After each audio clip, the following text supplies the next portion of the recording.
ये राम अवतार जो अब शुरू हो रहा है कांग्रेस में, इसको 24 से जोड़ लें क्या रोहन जी? पवन जी ने लिखा है, जरा सोचिए प्रभु राम अगर घर नहीं छोड़ते तो क्या राक्षसों का अंत हो पाता। यानी अब उनको राहुल गांधी में श्री राम दिख रहे हैं।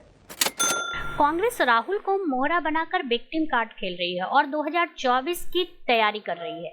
इन्हीं मुद्दों पर जोरदार डिबेट सुनिए, जिसमें रोहन गुप्ता को सुधांशु त्रिवेदी ने जोरदार जवाब दिया।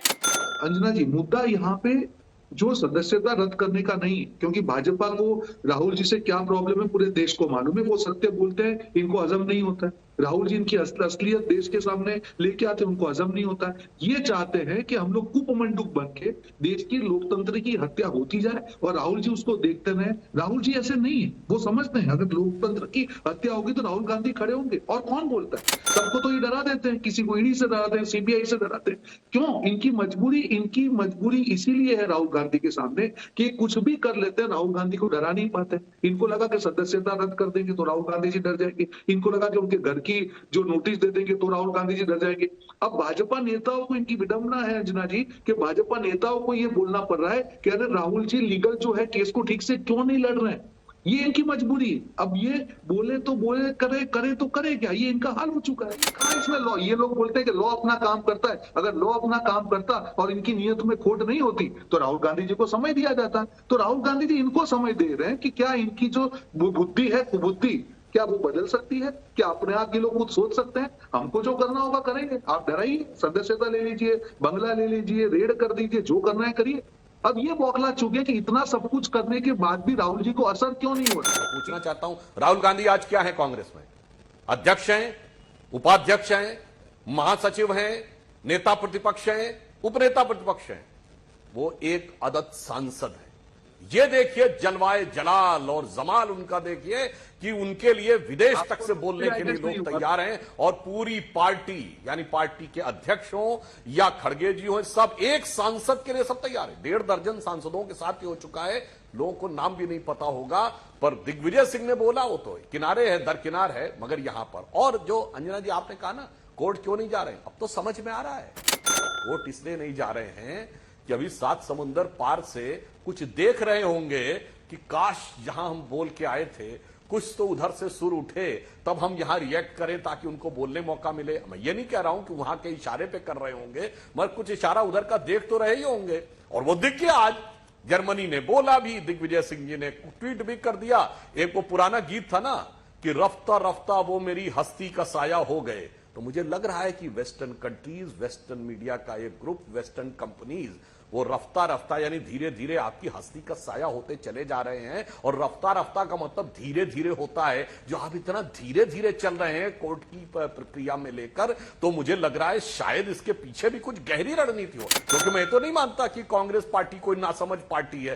कांग्रेस तो बहुत राजनीति की बहुत पहुंची हुई खिलाड़ी है, सबसे पुरानी खिलाड़ी है, पुरानी धुरानी खिलाड़ी पार्टी है। तो कोई ना कोई तो, और अनेक प्रकार के जिसे कहते हैं प्रपंच भी उन्होंने अच्छे बनाए हैं, तो कुछ ना कुछ उन्होंने जरूर किया होगा। एक बिंदु जरूर कह देता हूं, जो पवन खेड़ा जी ने बोल दिया भगवान राम का नाम, तो मैं याद दिलाना चाहता हूं दर्शकों को, सब दर्शकों ने जरूर ये वाक्य सुना होगा, जननी जन्मभूमिश्च स्वर्गादपि गरीयसी।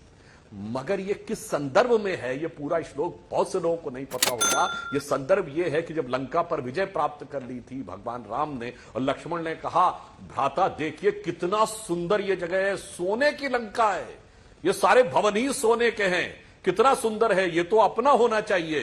तब भगवान राम कहते हैं, अपि स्वर्णमयी लंका न रोचते लक्ष्मण, जननी जन्मभूमिश्च स्वर्गादपि गरीयसी। सोने का भी हो, ये दूसरा देश या शहर तो नहीं, वो हमारे लिए और यह अपनी जन्मभूमि को जाकर अपमानित करते हैं। और जननी की जो जन्मभूमि है, यानी सोनिया जी की जन्मभूमि, वहां की जो प्रधानमंत्री हैं जॉर्जिया लियोनी, उन्होंने मोदी जी की भूरी भूरी प्रशंसा की। हाँ। तो न जन्मभूमि का विचार, न जननी की जन्मभूमि का विचार, दोनों का अपमान करके विदेश में जाकर बैठने वाले लोग। और जहां तक एक लाइन और कह दूं, जहां तक इन्होंने कहा कि छोड़ने पे, घर छोड़ने पे, अंजना जी, अरे हमारी तरफ वाला तो घर छोड़ दिया था 17-18 साल की आयु में, संघ के प्रचारक बन गए थे। दोनों प्रधानमंत्री घर छोड़े हुए थे, अटल जी भी युवावस्था में और मोदी जी भी।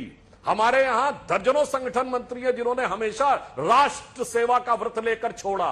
संघ के हजारों प्रचारक हैं जिन्होंने छोड़ा हुआ है। हमारी पार्टी में तमाम पूर्णकालिक कार्यकर्ता है। मैं विचार से पूछता हूं, कोई बताइए इनका है कोई पूर्णकालिक जिसने कहा हो कि मैंने राष्ट्र की सेवा का व्रत लिया, अब पूरा जीवन मिशन के लिए समर्पित?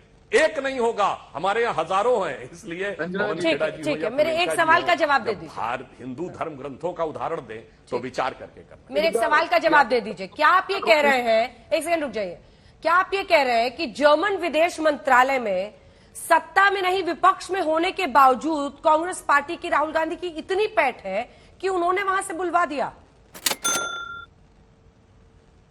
यूएस में या फिर जर्मनी में? बिल्कुल, आपने जो बात कही, हम तो ये बात कह रहे हैं, बिल्कुल हम ये बात बड़ी जिम्मेदारी से कह रहे हैं। जब ये सत्ता में भी थे तो याद करिए, मोदी जी के खिलाफ 60 सांसद लिख के देते थे कि सीनेट में इनको वीजा न दिया जाए, जबकि मोदी जी ने अप्लाई नहीं किया था। मैं अंजना जी, यहां पर आपका शो का समय कम पड़ जाएगा, मैं 25-30 साल के उदाहरण बता सकता हूं कि किस किस समय पे विदेश ने कैसी कैसी प्रतिक्रिया की, जबकि भारत में ढेले भर का कुछ नहीं हुआ। मध्य प्रदेश के पूर्व सीएम और कांग्रेस के वरिष्ठ नेता दिग्विजय सिंह फिर सियासी विवादों में हैं। इस बार जर्मनी को धन्यवाद देना उनके लिए परेशानी का सबक बनता दिख रहा है। मामले पर कांग्रेस को ही डैमेज कंट्रोल के लिए आना पड़ा। हालांकि यह पहली बार नहीं है जब वरिष्ठ नेता के बोल चर्चा में रहे। दिग्विजय सिंह ने ट्वीट में लिखा, राहुल गांधी के उत्पीड़न के जरिए भारत में कैसे लोकतंत्र के साथ समझौता किया जा रहा है, यह संज्ञान लेने के लिए जर्मनी के विदेश मंत्रालय और रिसर्च वाकर का शुक्रिया। इसके बाद कांग्रेस नेता जयराम रमेश ने बगैर नाम लिए ट्वीट किया, कांग्रेस मजबूती के साथ यह मानती है कि हमारे लोकतंत्र पर मोदी की तरफ से किए जा रहे हमलों और उनकी बदले धमकी, डरावने उत्पीड़न और राजनीति से भारत की लोकतांत्रिक प्रक्रिया को ही निपटना होगा। कांग्रेस और विपक्षी दल इनका सामना निडरता से करेगी। भारत के आंतरिक मामलों में विदेशी हस्तक्षेप पे आपकी क्या राय है, हमें जरूर बताएं। हमारे साथ जुड़े रहने के लिए चैनल को लाइक एंड सब्सक्राइब करना ना भूलें।